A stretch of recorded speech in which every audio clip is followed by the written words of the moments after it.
Cost elements and controlling area like cost centres గురించి discuss చేయడం జరిగింది.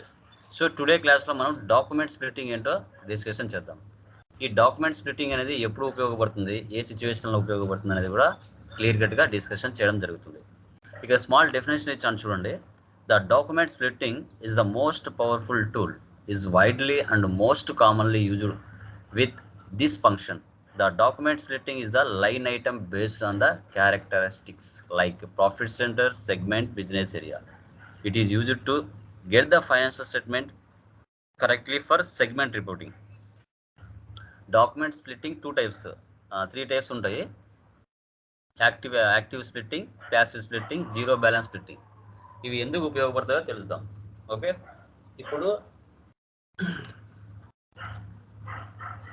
స్ప్లిట్టింగ్ అనేది చాలా ఇంపార్టెంట్. ఎందుకు స్ప్లిట్ చేయాల్సి వస్తుందంటే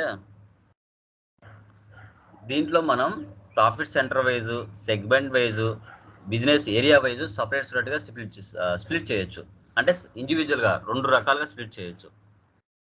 బిఫోర్ ఆఫ్టర్ లెక్కన ఉంటుంది డాక్యుమెంట్ స్ప్లిట్టింగ్ అనేది. సో ఇది ఫైనాన్షియల్ రిపోర్ట్కి కరెక్ట్గా రావడానికి ఉపయోగించే మార్గం రిపోర్టింగ్. ఓకే, ఏ విధంగా? Profit centre wise, segment wise, business area wise. Okay, so ఇప్పుడు ఫర్ ఎగ్జాంపుల్ ఎలా చెప్పొచ్చు అంటే, ఇప్పుడు కడప ఇది మెయిన్ ప్రాఫిట్ సెంటర్ గ్రూప్. దీంట్లో ఐటీఐ సర్కిల్ ఒకటి ఉంటుంది, తర్వాత అప్సరా సర్కిల్ ఒకటి ఉంటుంది, బిల్టప్ ఒకటి ఉంటుంది. ఈ మూడు బిజినెస్ ఏరియాస్. ఓకే, అంటే మనం ప్రాఫిట్ సెంటర్ గ్రూప్ వైజ్ అయినా డివైడ్ చేయొచ్చు, బిజినెస్ ఏరియా వైజ్ అయినా డివైడ్ చేయొచ్చు, సెగ్మెంట్ వైజ్ అయినా డివైడ్ చేయొచ్చు సపరేట్గా. ఆ విధంగా అనమాట. ఇప్పుడు మీ ఓనర్ వచ్చి నిన్ను కడప ప్రాఫిట్ అండ్ లాస్ ఎంత వచ్చిందని అడుగుతాడు, కడప మొత్తం చెప్పాలి. అలా కాకుండా కడపలో బిల్డప్ సర్కిల్ సంబంధించిన ప్రాఫిట్ ఎంత వచ్చింది ఆ ఏరియా అడుగుతాడు, అది సపరేట్గా చెప్పాలి. అంటే కడప మొత్తం వైజ్ అడగచ్చు, బిజినెస్ ఏరియా వైజ్ అయినా అడగచ్చు. అప్సరా అక్కడ ప్రాఫిట్ ఎంత వచ్చింది, ఐటీఐ సర్కిల్ అక్కడ ప్రాఫిట్ ఎంత వచ్చింది, అలా ఏరియా వైజ్ అయినా మనం తెలుసుకోవచ్చు, లేదంటే టోటల్ గ్రూప్ వైజ్ అయినా తెలుసుకోవచ్చు. ఓకే, అలా అనమాట. దీన్ని డాక్యుమెంట్ స్ప్లిట్టింగ్ అంటారు. ఇది ఎక్కడంటే మనకి ఫైనాన్షియల్ స్టేట్మెంట్స్ రిపోర్ట్స్ కరెక్ట్గా రావడానికి ఉపయోగపడుతుంది. దీంట్లో యాక్టివ్ స్ప్లిట్టింగ్ ఉంటుంది, ప్యాసివ్ స్ప్లిట్టింగ్ ఉంటుంది, జీరో బ్యాలెన్సింగ్ స్ప్లిట్టింగ్ కూడా ఉంటుంది. యా, తర్వాత అసలు యాక్టివ్ స్ప్లిట్టింగ్ అంటే ఏంటి సార్ అనేది చాలా వరకు డౌట్స్ వస్తుంది. మన బిజినెస్లో జరిగే డైలీ ట్రాన్సాక్షన్స్ ఏవైతే ఉంటాయో ఆ వెండర్ పోస్టింగ్ కానీ, కస్టమర్ పోస్టింగ్ కానీ, ఏవైనా కానీ మనం పోస్ట్ చేసిన తర్వాత అవన్నీ vendor line item display, customer line item డిస్ప్లేలో పడి ఉంటాయి. లైన్ ఐటమ్ వైజ్ ఎలా మనం స్ప్లిట్ చేయాలనేది కూడా చూపిస్తారు ఇక్కడ. చూడండి, active splitting is known as a rule based splitting. The system splits the document on the basis of predefined splitting rules. In the vendor invoice transactions or customer invoice transactions, account items are split according to the ratios of purchase accounts, sales accounts. Vendor line item wise కానీ, customer line item wise కానీ మనం split చేస్తారు ఇండివిజువల్గా, రెండు రకాలుగా. ఇప్పుడు 50,000 అనుకోండి, 50,000 separate, 50,000 సపరేట్గా స్ప్లిట్ అయినట్టుగా చూపిస్తుంది. తర్వాత passive splitting. So a passive splitting is used during clearing transactions like payment transactions.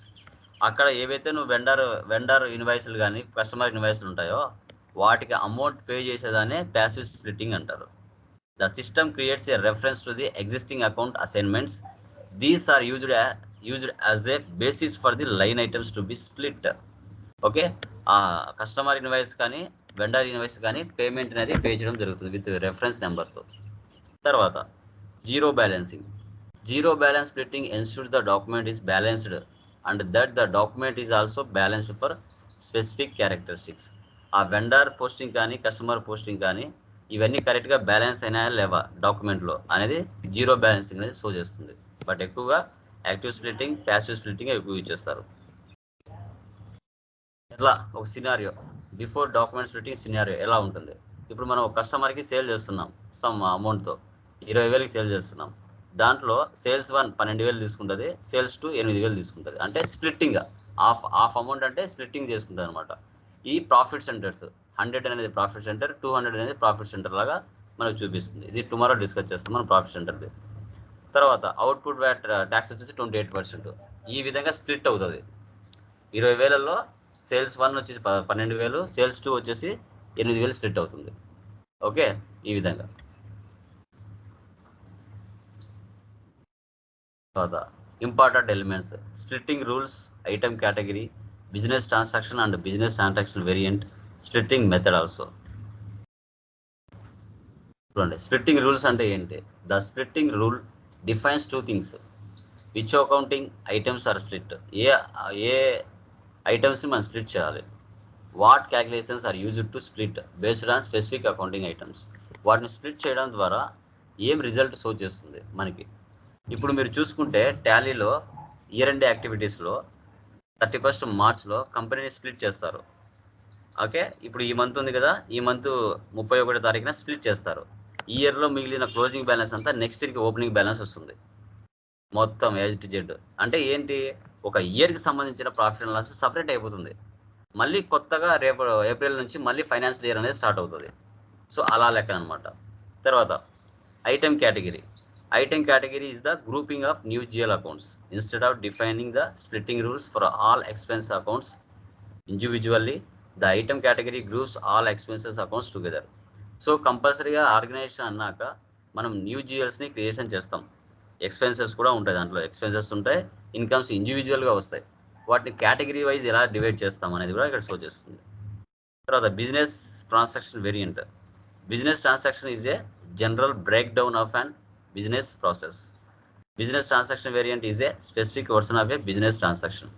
ఇప్పుడు లైక్ ఎలా చెప్పొచ్చు అంటే, ఇప్పుడు సినిమాలు ఉన్నాయి చూడండి, సమ్ ఫర్ ఎగ్జాంపుల్ 1 crore పెట్టినారు, ఆ 1 crore 2 daysలో 3 daysలో వచ్చిందా రాలేదా, సో బ్రేక్ డౌన్ అయిందని చెప్తారు. ఓకే, అంటే ఏంటి బ్రేక్ డౌన్, కానీ దానికి ఇంకో పేరు ఉండాలి, ఐడియా రావట్లేదు. అంటే నువ్వు పెట్టిన అమౌంట్కు వచ్చిందా రాలేదా, సో 2 daysలో వచ్చిందా, ఇంకా తర్వాత వచ్చేదంతా కూడా బ్రేక్ ఈవెన్ అంటారు. బ్రేక్ ఈవెన్, బ్రేక్ డౌన్ అంటారు కదా. బ్రేక్ ఈవెన్ అంటే ఏంటి, నువ్వు పెట్టిన అమౌంట్ వచ్చింది, రిమైనింగ్ వచ్చే అమౌంట్ అంతా ప్రాఫిట్ లెక్కన అనేది షో చేస్తాను అనమాట. ఓకే, దీన్ని బిజినెస్ ట్రాన్సాక్షన్ వేరియంట్ అంటారు. Splitting method.